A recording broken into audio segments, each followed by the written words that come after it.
Muy buenos días, María.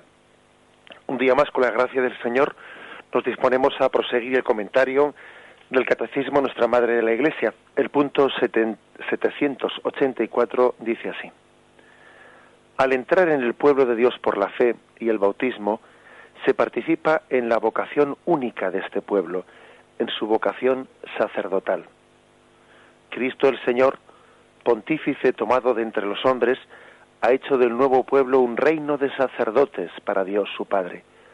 Los bautizados, en efecto, por el nuevo nacimiento y por la unción del Espíritu Santo, quedan consagrados como casa espiritual y sacerdocio santo. Bueno, esta afirmación del Catecismo, apoyada, como siempre, en el Concilio Vaticano II, nos subraya que los fieles son sacerdotes, en cuanto miembros del pueblo de Dios, sellados por el carácter bautismal, que son nación santa, consagrada, que ha de ofrecerse a Dios como hostia viva y aceptable. Hay textos como Romanos 12, 1, capítulo 12, versículo 1, que son contundentes, ¿no? Dice: os exhorto, pues, hermanos, por la misericordia de Dios, que ofrezcáis vuestros cuerpos como víctima viva, santa, agradable a Dios. Tal será vuestro culto espiritual. Es decir, se le exhorta a ejercitar nuestro sacerdocio, porque tú estás ofreciendo una víctima, tu propio cuerpo, tu propia vida es ofrecida por ti al Padre. ¿Y qué es lo que hace un sacerdote sino ofrecer un sacrificio? Lo propio del sacerdote es ofrecer un sacrificio a Dios Padre. Bueno, pues esto es lo que San Pablo nos exhorta a hacer. Os exhorto a que ofrezcáis vuestros cuerpos como víctima viva, santa, agradable a Dios. Este será vuestro culto espiritual. Por lo tanto, el cristiano ejercita ese culto, el culto del ofrecimiento al Padre. Es sobre todo en la Eucaristía, culmen de la vida cristiana, donde ejercitamos este sacerdocio, llamado sacerdocio universal o sacerdocio bautismal, al ofrecernos como víctimas al Padre. Toda la vida del cristiano es una vida sacerdotal o vida de santidad, y tiene que culminar en la Eucaristía, en ese ofrecimiento que cada uno de nosotros hacemos junto con Cristo en la Eucaristía. Dice así uno de los puntos de la Lumen Gentium, ¿no?, de esta constitución dogmática de la Iglesia.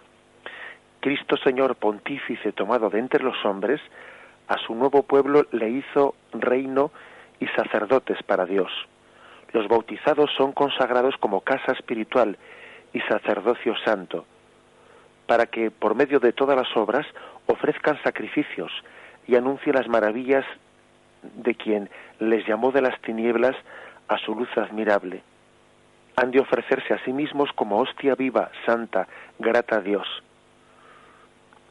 Bien, por lo tanto, el tema del sacerdocio es importante que sea bien entendido. A veces nos hemos armado un lío entre la palabra sacerdote, pues dirigida a los presbíteros, a los curas, vamos, para entendernos, ¿no?, o la palabra sacerdote referida pues a todos los bautizados.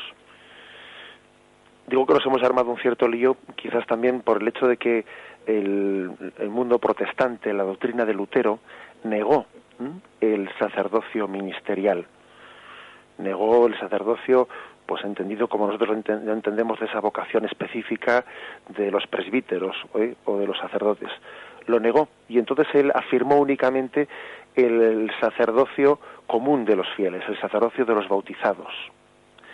Y al haber hecho eso Lutero, pues bueno, ¿qué ocurre? Pues lógicamente nosotros reaccionamos frente a esa herejía, reaccionamos frente a esa negación, ¿no?, que es un aspecto también importante, lo que Lutero niega, y a veces ocurre que cuando uno reacciona frente a una herejía contraria, bueno, pues tiende a decir lo que el otro ha negado, pero igual afirma poco lo que el otro ha dicho que también era verdad, porque claro, lo que dijo Lutero, de que el sacerdocio es el sacerdocio que todos recibimos por el bautismo, era verdad.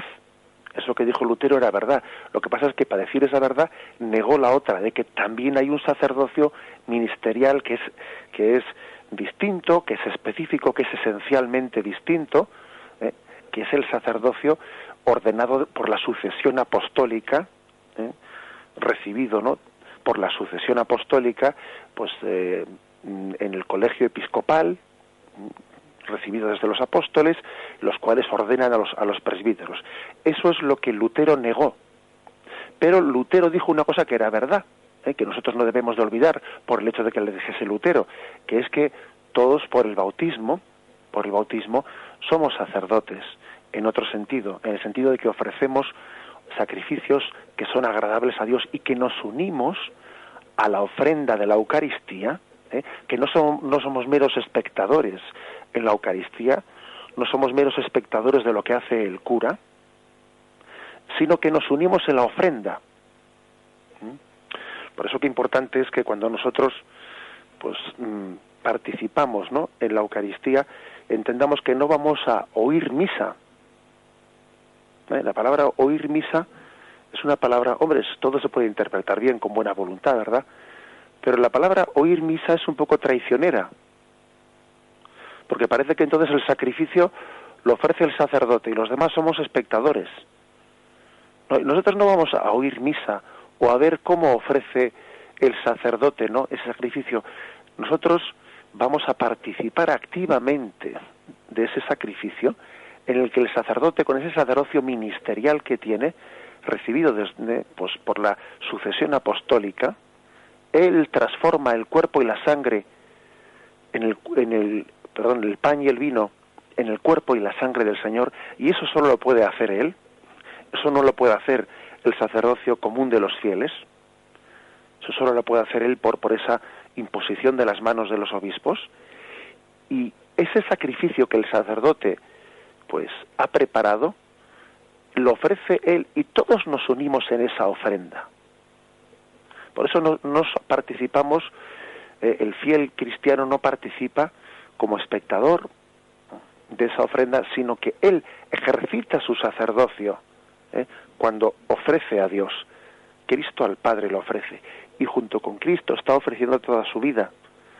En el ofertorio hace presente toda su vida, sus necesidades, ese mundo que él está intentando cristificar, ese mundo, el mundo del trabajo, el mundo de la familia, lo está presentando y después lo ofrece cuando dice el sacerdote: por Cristo, con él y en él, a ti, Dios Padre omnipotente. El fiel se une en un amén. Amén, también él ejercitando su sacerdocio en esa ofrenda. Bien, es importante pues, ¿no?, porque a veces nos hemos hecho un lío pues entre el sacerdocio común y el sacerdocio ministerial, y no hay por qué hacerse ningún lío, porque sencillamente pues en lo que podríamos decir en la tradición de la Iglesia, las dos cosas han sido claramente afirmadas y no confundidas, ¿no?, porque son dos sacerdocios pues que están pues orientados el uno hacia el otro plenamente. Os pongo algunos textos en los que se subraya esto. Por ejemplo, Apocalipsis 1, versículo 5-6. Y de parte de Jesucristo, el testigo fiel, el primogénito de entre los muertos, el príncipe de los reyes de la tierra, al que nos ama y nos ha lavado con su sangre de nuestros pecados, y ha hecho de nosotros un reino de sacerdotes para su Dios y Padre. A él la gloria y el poder por los siglos de los siglos. Ha hecho de nosotros un reino de sacerdotes. Primera Pedro capítulo 2, versículo 5. También vosotros, cual piedras vivas, entrad en la construcción de un edificio espiritual, para un sacerdocio santo, para ofrecer sacrificios espirituales, aceptos a Dios por medio de Jesucristo. Aquí se habla de que tenemos un sacerdocio santo, todos los cristianos, como piedras vivas, un sacerdocio santo para ofrecer sacrificios espirituales. O sea, lo más propio, lo más específico de ese sacerdocio que tienen todos los bautizados es ofrecer sacrificios espirituales. a Dios Padre. El mismo Salmo 50 que rezamos todos los viernes, pues en los laudes, ¿no? Pues dice algo así como: los sacrificios no te satisfacen, si te ofreciera un holocausto no lo aceptarías. Mi sacrificio, Señor, es un corazón quebrantado y humillado, Dios mío, tú no lo desprecias. El verdadero sacrificio, que es agradable, que es aceptado por Dios, es el corazón quebrantado y humillado. Esa es la ofrenda humilde que hace todo cristiano como sacerdote, ofreciendo ese sacrificio. Bien, pues tan importante es esto, ¿no? Pues que este mismo texto de Pedro, ese que dice, que hemos escuchado, que entramos en la construcción de un edificio para un sacerdocio santo, para ofrecer sacrificios espirituales, hace que resuene en nosotros aquella alianza, la alianza del monte Sinaí. Acordaros de lo que se decía en Éxodo, capítulo 19, versículo 6. Ahora pues, si de veras escucháis mi voz y guardáis mi alianza, vosotros seréis mi propiedad personal entre todos los pueblos, porque mía es toda la tierra.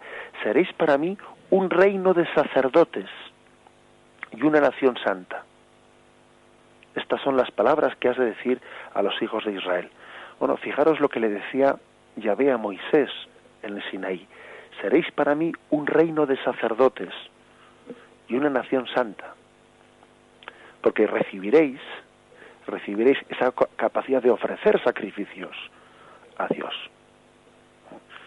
Es pues una auténtica novedad que luego en Cristo pues ha sido hecha una realidad. También Isaías, capítulo 61, versículo 6. Y vosotros seréis llamados sacerdotes de Yahvé, ministros de nuestro Dios, se os llamará. La riqueza de las naciones comeréis, y de su gloria les sucederéis, y en su gloria les sucederéis. Ministros de Dios seréis llamados, sacerdotes de Yahvé. Fijaros que